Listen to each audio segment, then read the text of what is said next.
Welcome to NIS Studio again.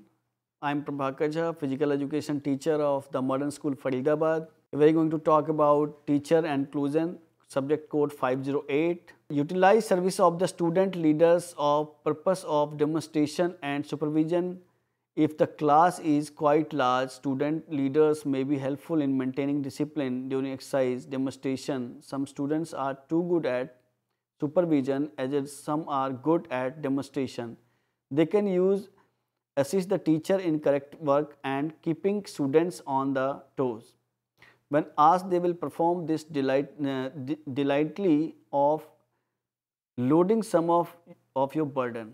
इसमें हम teacher inclusion से जब हम स्टार्ट कर रहे हैं तो मैं एक चीज़ आपको बता दूं कि जब भी हमारे पास टीचर्स के पास बहुत ज़्यादा काम होता है, बहुत ज़्यादा हम लोग काम करते हैं, हमारे पास अगर हम ग्रुप एक्टिविटी एक हम करा रहे हैं तो हमारे पास अगर हम अकेले एक टीचर सारे बच्चों तक नहीं पहुंच पा रहा है तो उसमें हम ग्रुप लीडर्स बना लेते हैं। हमारे पास क्लास मॉनिटर्स होते हैं, 4-5 बच्चों को जो आपने लीडर बनाया हुआ है पहले से क्लास के अंदर, हम उसकी यूज़ करते हैं उनको हम बाकी बच्चों के पास ठीक कराने के लिए भेजते हैं।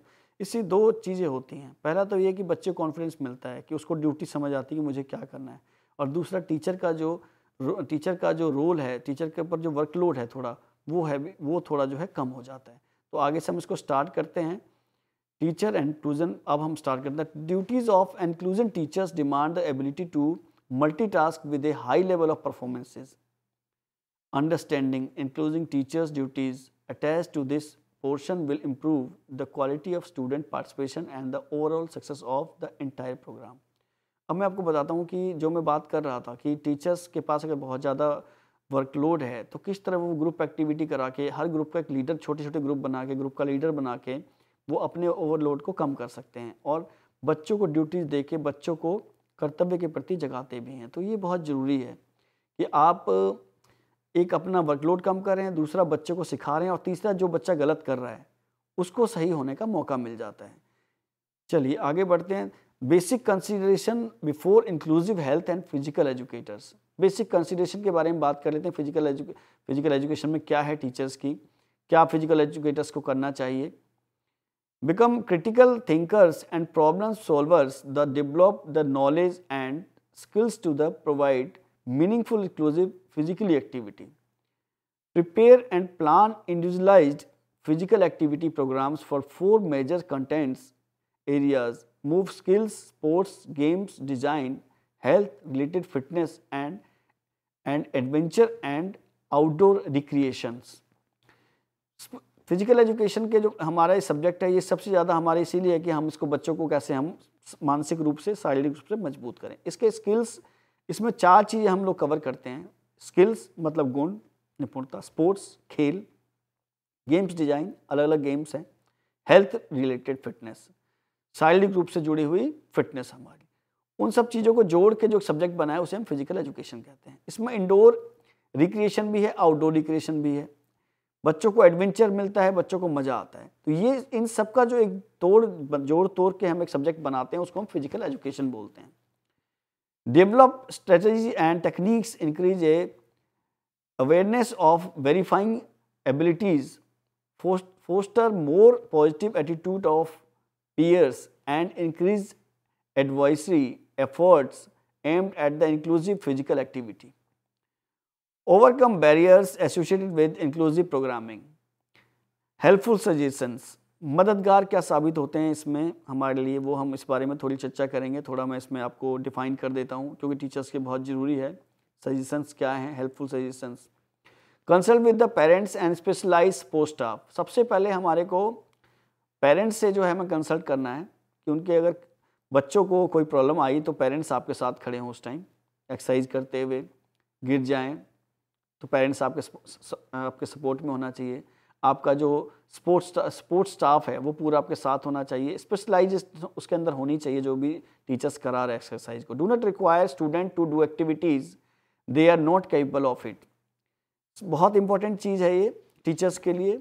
अगर कोई बच्चा किसी एक्सरसाइज करने के लिए कैपेबल नहीं है, वो नहीं कर पाएगा, तो आप उसको ज़बरदस्ती ना करें।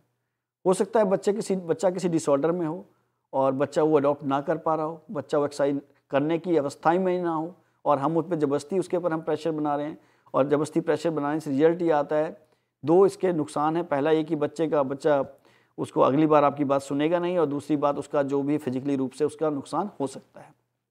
चलिए आगे चलते हैं। Don't have student selection for teams and games that will leave the special needs child just last to be selected.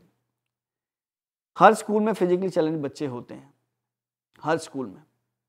तो जब हम सिलेक्शन करते हैं, टीम बनाते हैं स्कूल्स की, गेम्स खिलाते हैं बच्चों को, स्पेशल टीम्स बनाते हैं, तो उस टाइम जो बच्चा फिजिकली चैलेंज है, फिजिकली थोड़ा पीछे है, हमें उसको नहीं भूलना है, उसको हमें ज़रूर साथ लेके चलना है, क्योंकि वो भी आपके स्कूल का हिस्सा है और वो भी सिलेक्ट हो सकता है, वो भी आगे चल कुछ बन सकता है, उसको डिमोरलाइज नहीं होने देना है, ये बड़ा इंपॉर्टेंट है।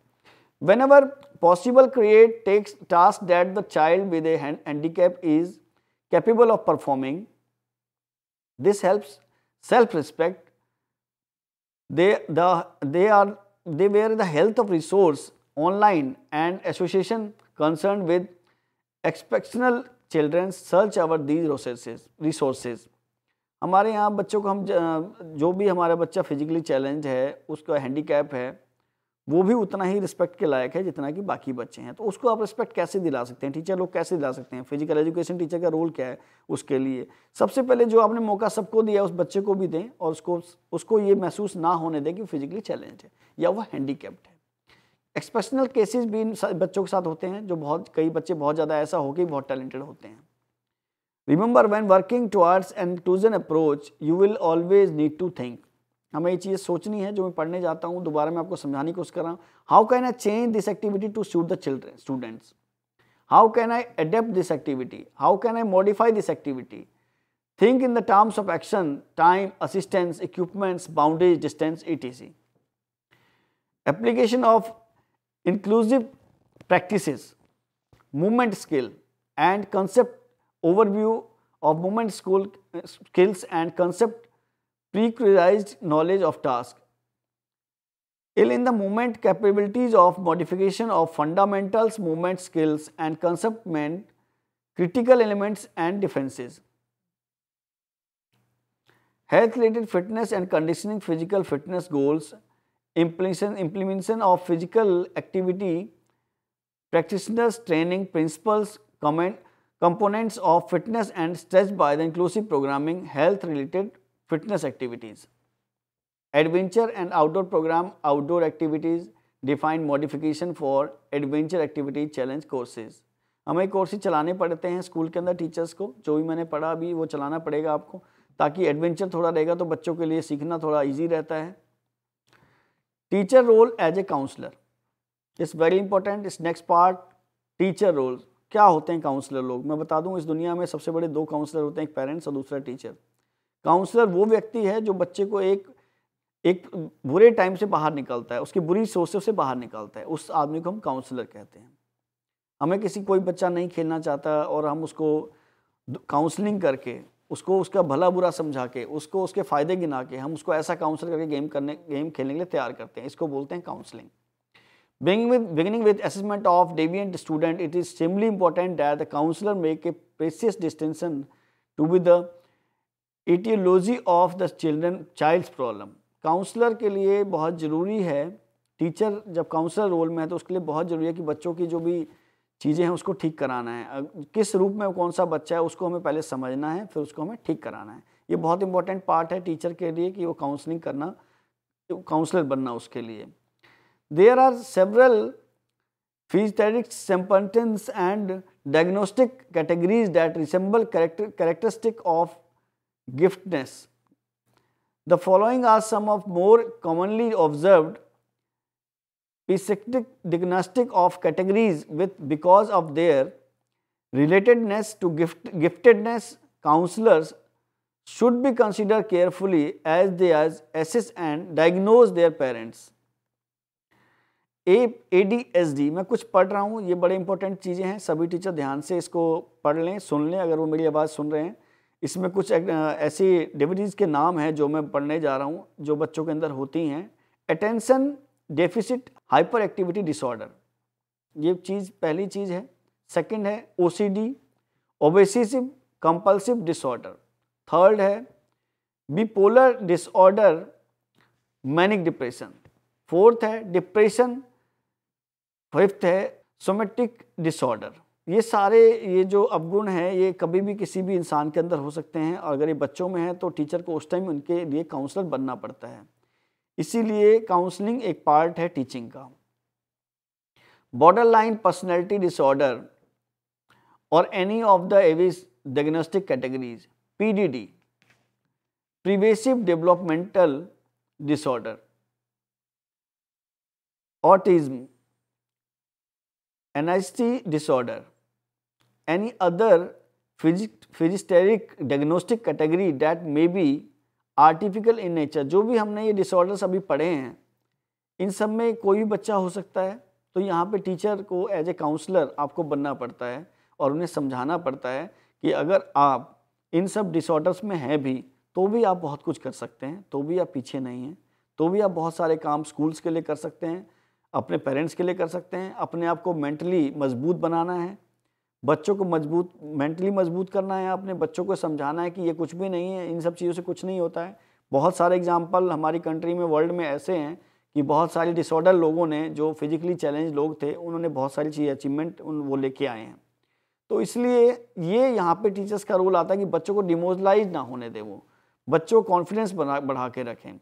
इन addition the counsellor's role is stated by subtitles and that person specially to her giftedness and her knowledge issues related to giftedness। हमें ये बताना है बच्चों की हमारे को क्या गिफ्ट मिला है भगवान से, हम गिफ्टेड हैं भगवान की तरफ से, और हम किसी से कमज़ोर नहीं हैं। हमारे पास बहुत सारे डिसऑर्डर हैं तो भी हम बहुत मजबूत हैं, तो भी हमारे पास बहुत सारी चीज़ और भी हैं जो हम कर सकते हैं। To be fully prepare to effectively work with the gifted people, counsellors should known their on giftedness. जब टीचर काउंसलर बना है, काउंसलर बन के काम कर रहा है, तो जब बच्चों को गिफ्टेडनेस के बारे में बता रहा है तब उन्हें अपनी गिफ्टेडनेस के बारे में भी सोचना चाहिए कि उनको कौन सा भगवान ने गिफ्ट दिया हुआ है जो बच्चों को बांट सकते हैं, कौन सा ऐसा गिफ्ट रूपी गुण उन्हें दिया हुआ है जिससे वो बच्चों को मजबूत बना सकते हैं। A counsellor needs a clear concept for his or her own identity, a gifted person, attributes and deficits like. Teacher जब काउंसलर बना है और वो बच्चों को बता रहा है कि इतने सारे हमारे पास गिफ्ट, भगवान ने हमें गिफ्ट दिया है, हम बड़े लकी हैं, तो टीचर्स को अपनी गिफ्टनेस के बारे में याद होना चाहिए। वो बच्चों को बताए कि मैं भी गिफ्टेड पर्सन हूँ, मेरे पास भी भगवान ने बहुत सारे मुझे गुण दिए हैं और जिसके थ्रू मैं आपको नीचे गिरने नहीं दूंगा, मैं आपके साथ रहूँगा, मैं आपको मजबूत बनाऊँगा, मैं आपको मेंटली मजबूत बनाऊँगा, फिजिकली मजबूत बनाऊँगा, आपको डिमोरलाइज होने की ज़रूरत नहीं। Have a strong theoretical base and knowledge of the characteristics of gifted children. Beware of the resources available for gifted children, support group, parents organization, educational opportunities, big biographies, etc. Be creative in the approach is counseling. Conventional counseling methodologies may not be the best choices for relatively unconventional alienate. Remember that the gifted children have exceptional activities. It is easy to be fooled by the exceptional intellect and interpersonal abilities. जो बच्चे physically challenge हैं थोड़े से, उनको मैं एक चीज़ बताऊं कि कुछ बच्चों के अंदर बहुत सारे अलग गुण भी होते हैं। अगर वो कहीं पे कमज़ोर हैं तो कहीं पे बहुत ज़्यादा मजबूत भी होते हैं। टीचर को एज ए काउंसलर ये सारी चीज़ें बच्चों को समझाना है कि वो एक्सेप्शनल केस नहीं है, वो भी सबकी तरह हैं और उनके अंदर भगवान ने कुछ ऐसी चीज़ें दी हुई हैं जो बाकी लोगों से अलग है, और वो डिमोरलाइज ना हो तो उन्हें होने नहीं देना और उन्हें बताना है कि आप भी दूसरे बच्चों की तरह ही हैं। ये काउंसलिंग का एक सबसे बड़ा रोल है। Ask for help, exceptional cases requires exceptional help. कई केसेस में अगर बच्चा हेल्प मांग रहा है आपकी और आपको हेल्प करना है, तो एक्सेप्शनल केस अगर है तो आपको एक्सेप्शनल हेल्प भी उसको करनी पड़ेगी, अलग से जाके उसको हेल्प भी करना पड़ेगा। One of the main characteristics gifted children is their strong sense of independence, यानी अपनी आत्मिक स्वतंत्रता। बच्चों को आपने अपनी जो उनकी आत्मिक स्वतंत्रता है उसको बांधना नहीं है, खासकर उन बच्चों को जो पूरी तरह फिजिकली चैलेंज हैं। आप model independence and seek the insight of more knowledge colleagues. Gifted children often demonstrate deviant behavior. Counselors should be mindful of their value structures for deviant behavior and be conscious of their real feelings. जो भी gifted children हैं उनके पास deviant behaviour भी होता है, वैसा उनका behave भी होता है, तो उसको जो है आपने चेंज नहीं करना है, उसको आपने उसको समझाना है कि ठीक क्या है गलत क्या है, उसको चेंज नहीं करना है। उसका वैल्यू स्ट्रक्चर एक है, उसका बिहेवियर वैसा ही रहेगा, लेकिन आपको उसमें जो है ज़्यादा उसको ये नहीं कहना कि आप ये गलत कर रहे हैं। आप ये कर सकते हैं, उसको थोड़ा बिना बताए थोड़ा ठीक भी कर सकते हैं काउंसलिंग के द्वारा। Be an advocate, this may require to expand your role as a counsellor for educating others involved in the child and coordinating services for them. Be yourself. Gifted children requires authentic a relationship. They see right through converted methodologies. They seek and required relatedness in their interactions. Some of more relevant issued by the addressed in the counseling process were, और भी बहुत सारी चीज़ें जो हम आगे पढ़ेंगे counselling के बारे में। Identifying giftedness of a performing gifted identity, the child needs the opportunity to know precisely how he is gifted and what giftedness mean to him and how that giftedness play a role in this identity and life. Identity to perhaps the most significant issue to address in the counseling.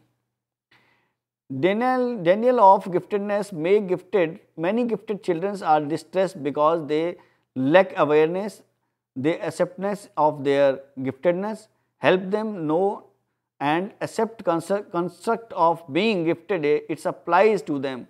The some issues applies to the parents of the gifted of child. ये देखिए बड़ा important चीज़ है, मैं थोड़ी चीज़ यहाँ clear करूँ कि जो भी बच्चे गिफ्टेडनेस हैं उनको पता नहीं होता कि हमारे पास गिफ्ट क्या है, और हम इस गिफ्ट को कई बच्चे एक्सेप्ट ही नहीं कर पाते कि हम ऐसे हैं।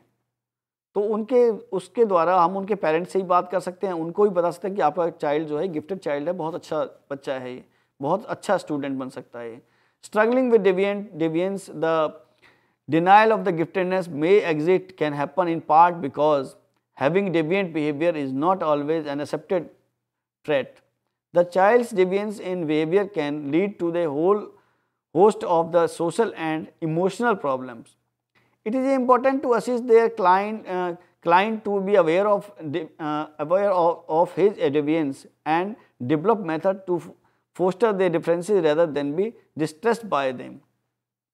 Family issues, they are complex and numerous to cover here, but it's crucial that the parents have a strong involvement in the counseling process, either through family therapy, parents education on the support of services. Families मैं बता दूं, इसमें जो भी हमारे gifted child हैं उसमें family issues बड़े सारे आते हैं, तो हमें उन्हें पेरेंट्स को स्ट्रॉन्ग करना पड़ता है उस टाइम, और स्ट्रॉन्ग ये काम टीचर कर सकते हैं काउंसलर बन के कि पेरेंट्स को भी स्ट्रॉन्ग करें और बच्चे को भी स्ट्रॉन्ग बनाएं. पेरेंट्स एजुकेशन बहुत ज़रूरी है, पेरेंट्स को उस बारे में बताना बहुत ज़रूरी है. Facing deficit, this is one of the primary themes and most delicate to deal with the counseling the gifted. Once the counselor has first assisted the client in the identifying as specific areas of giftedness, the process can then move forward in the helping in the gifted child identify areas of defect. Facing these defects will be most challenging aspect of the child and the counselor, and will be the most rewarding for both. Identifying the issues of counseling gifted children in the areas of assessment, counselor's role and the counseling process will assistant counselor in the providing an exceptional approach in their exceptional children. अगर आपने बच्चा ढूंढ लिया है कि ये एक्सपेशनल है और इसको जो है हमें एक्सपेशनल बच्चे को जो है अलग से खुद से ही जो है एक्सपेशनल कोचिंग की ज़रूरत पड़ेगी, तो मैं उन्हें टीचर्स को उसमें लेट नहीं करना चाहिए, तुरंत शुरू कर देना चाहिए. उनके पेरेंट्स से बात करके आप तुरंत शुरू कर दीजिए. ये टीचर का रोल एज ए काउंसलर है, बहुत इंपॉर्टेंट रोल है. Role of the teacher as a facilitator. क्या होते हैं फैसिलिटेटर? फैसिलिटेटर मीन्स सुविधा देने वाले, फैसिलिटी मीन्स सुविधा, फैसिलिटी से वर्ड बना फैसिलिटेटर। और फैसिलिटेटर जो है कौन होते हैं, कौन से लोग होते हैं, हम उस बारे में पढ़ेंगे, अभी उस बारे में बताऊंगा आपको कि फैसिलिटेटर क्या होते हैं। Both the teacher and the student are bring a set of physical, social, emotional, mental attributes and needs to the classroom. Teacher और स्टूडेंट का जो आपस में संबंध है वो सामाजिक, इमोशनल, मेंटल हर तरीके से होता है क्लासरूम के अंदर। और टीचर्स बच्चों के लिए काउंसलर भी, पेरेंट्स भी, सब कुछ होते हैं। तो उस बारे में फैसिलिटेटर के, अब वो फैसिलिटेटर किस रूप में बनते हैं मैं आपको बताना चाहता हूँ, समझाना चाहता हूँ कि फैसिलिटेटर का रोल टीचर कैसे अदा करते हैं। These influence the way one interacts with the other and therefore the way learning will proceed। जैसा कि बच्चों को हम पढ़ा रहे हैं, बच्चा वैसा सीखता है और वो उसको प्रोसीड करता रहता है आगे तक, उसी को चलाता रहता है जो उसने सीखा हुआ है। The more the teachers is able to learn about themselves for their needs and educational philosophy and about the nature of their student, in more they will be in position to facilitate student learning।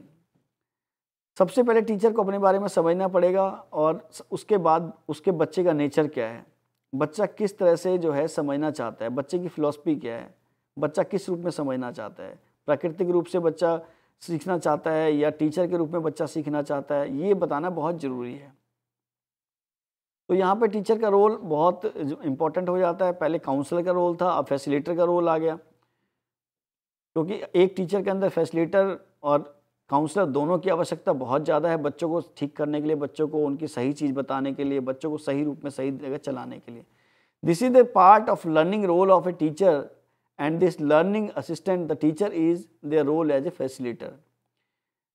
ये इसमें हम teacher ने पढ़ाया, बच्चों ने learn कर लिया, अब उसके बाद अगर एक बच्चे को समझ नहीं आया, बच्चा दोबारा आपके पास आएगा, बच्चा 3 बार आपके पास आएगा, तो बच्चे को सबसे पहले तो आपने सुविधा ये देनी है कि बच्चा जितनी बार चाहता है उतनी बार आपसे पूछ पाए, उतनी बार आप उसे बता पाओ।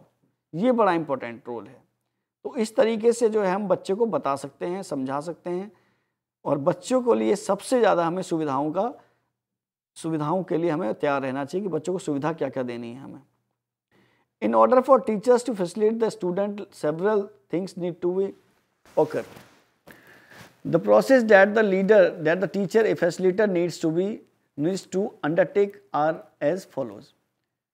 कौन कौन से टीचरों को फैसिलिटेटर के रूप में क्या क्या चीज़ें यूज़ करनी है, क्या क्या करना है बच्चों के लिए, उसकी एक लाइन नीचे है। मैं उससे पहले ये समझाना चाहता हूँ कि फैसिलिटेटर आपको, अगर आप फैसिलिटेटर टीचर्स नहीं बन सकते तो फिर बच्चों की इम्प्रूवमेंट बहुत मुश्किल है। काउंसलर आप नहीं बन सकते तो बच्चों की जो ग्रोथ है बहुत मुश्किल है। बिना उसके फैसिलिटेटर सुविधाओं के बच्चा ना तो प्लेयर बन सकता है, बच्चा ना तो सीख सकता है, ना तो बच्चा जो है इम्प्रूव कर सकता है। तो फैसिलिटेटर का रोल आपको, टीचर को इसमें बहुत इंपॉर्टेंट है और इस रोल के थ्रू ही हम बच्चे को और अच्छा बना सकते हैं। ऐसे द स्टूडेंट, मतलब आप स्टूडेंट को आप असिस्ट कीजिए, स्टूडेंट के जो भी कुछ स्टूडेंट कर रहा है, जो भी वो पढ़ रहा है, जो भी वो खेल रहा है, उसमें वो जो चीज़ें वो गलत कर रहा है उसको आपको ठीक कराना है, उसके लिए आपको असिस्ट करना है, उसको बताना है कि ये चीज़ गलत है, ये चीज़ ठीक है। ये बहुत ज़रूरी है। अगर बच्चा गलत खेल रहा है और आप उसे असिस्ट नहीं कर रहे हैं तो बच्चा गलत ही सीख रहा है और वो आगे चल के भी गलत ही होगा। तो ये टीचर का रोल यहाँ पे फैसिलिटेटर ही है कि अगर बच्चा गलत कर रहा है तो उसे ठीक करने की सुविधा तुरंत उपलब्ध कराएं टीचर, तुरंत उसे बताएं कि ये चीज़ गलत है। प्लान द लर्निंग, योजना, पढ़ने की योजना बोलते हैं इसको। अगर आप बच्चों को करा रहे हैं, कुछ सिखा रहे हैं, तो उनके लिए आपको फैसिलिटेटर बनना पड़ता है। उनको किस तरह से सिखाना ये आपको पता होना चाहिए। उसके लिए आपको पहले प्लानिंग करनी पड़ती है, योजना बनानी पड़ती है कि आज हमने ये करना है। उसकी योजना हमारे को पहले से ही बना के रखनी है कि हमने बच्चे को इस तरह से योजना पे तैयार करके और फिर जो है इसको पढ़ाना है, फिर इसको ये चीज़ समझाना है। तो प्लान द लर्निंग का मतलब यही है कि आप पहले से इस योजना को तैयार कर लीजिए। Implement the plan. अब हमने प्लान तो बना लिया है, हमने योजना तैयार कर ली है। लेकिन जब तक उस पर इम्प्लीमेंट नहीं करते हैं या टीचर और बच्चा दोनों इम्प्लीमेंट नहीं करते, योजना किसी लायक नहीं रहती है, उसका कोई फ़ायदा यूज़ नहीं है, कुछ भी फ़ायदा नहीं है अगर इम्प्लीमेंट प्लान पे नहीं हो रहा है तो इसलिए आपको सबसे पहले प्लान बनाया, पहले आपने असिस्ट किया स्टूडेंट को, फिर आपने प्लान पढ़ने की योजना बनाई, फिर इम्प्लीमेंट किया एंड एवल्यूएट द प्रोसेस, और उसके बाद आपने प्रोसेस को आगे सही रूप से बढ़ाना है। क्योंकि जब तक, अब ये 4 चीज़ें बहुत इंपॉर्टेंट है, assist the student, plan of the learning, implement the plan and evaluate the process. आप उसको आगे बढ़ाइए। मुझे उम्मीद है आपको इसमें सब कुछ समझ आया होगा। बहुत इंपॉर्टेंट सब्जेक्ट है। Thank you so much.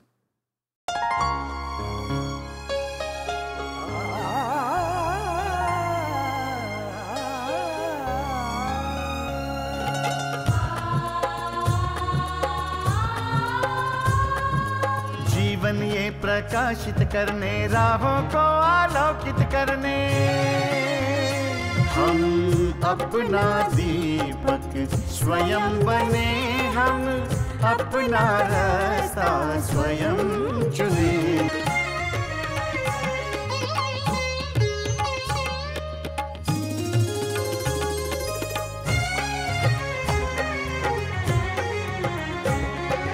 धन साधन समय की सीमा से विद्यालय जो मुक्त हो, धन साधन समय की सीमा से विद्यालय जो मुक्त हो। कभी पढ़े हम कहीं पढ़े, वे विषय की लोच से युक्त हो। मित्रों हम उठे और जागे, मंजिल आने की ध्वनि सुने, हम अपना दीपक स्वयं बने, हम अपना रास्ता स्वयं चुने, कोई मन चाहा केंद्र चुने,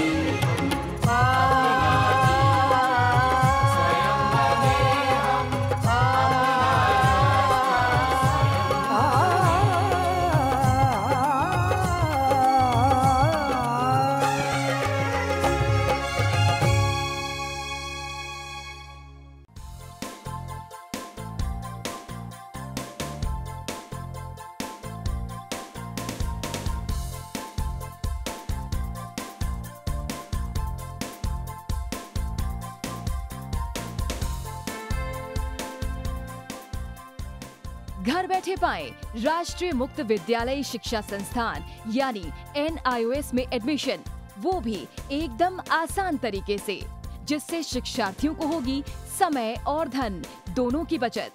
NIOS से शिक्षा कभी भी कहीं भी। शिक्षार्थियों, क्या आप जानते हैं NIOS में एडमिशन लेने का सरल और सुगम तरीका, जिससे शिक्षार्थियों को ऑनलाइन प्रवेश लेने में सहूलियत मिलती है। NIOS में प्रवेश की प्रक्रिया पूर्णतया ऑनलाइन है। शिक्षार्थी घर बैठे इंटरनेट द्वारा प्रवेश के लिए सबसे पहले NIOS की वेबसाइट www.nios.ac.in पर लॉगिन करें। अपना ईमेल आईडी और पासवर्ड डालकर अपना पंजीकरण करें। पंजीकरण के बाद लॉगिन करने पर ऑनलाइन प्रवेश हेतु आवेदन पत्र खुलेगा।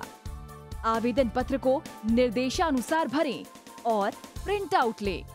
इस प्रिंट आउट पर अपनी फोटो संलग्न करें। ऑनलाइन प्रवेश के लिए शुल्क हेतु भुगतान के तरीके हैं: क्रेडिट कार्ड के द्वारा, डेबिट कार्ड के द्वारा, राष्ट्रीयकृत बैंक के ड्राफ्ट के माध्यम से, जो कि सचिव NIOS नई दिल्ली या नोएडा के पक्ष में देय हो।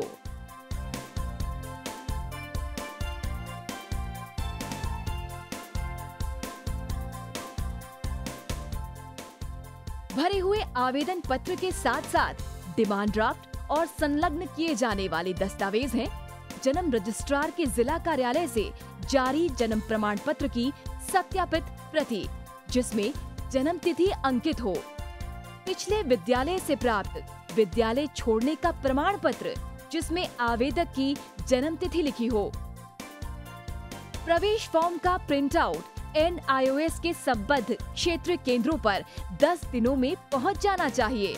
अन्यथा उचित दस्तावेज ना लगे होने पर आवेदन फॉर्म रद्द किया जा सकता है। प्रवेश प्रक्रिया की पुष्टि होने के बाद शिक्षार्थियों को परिचय पत्र व अध्ययन सामग्री डाक द्वारा तुरंत पहुंचाई जाती है। ऑनलाइन प्रवेश एक बहुत ही सुगम और सुविधाजनक प्रवेश प्रणाली है। Online on time for safe and secure admission.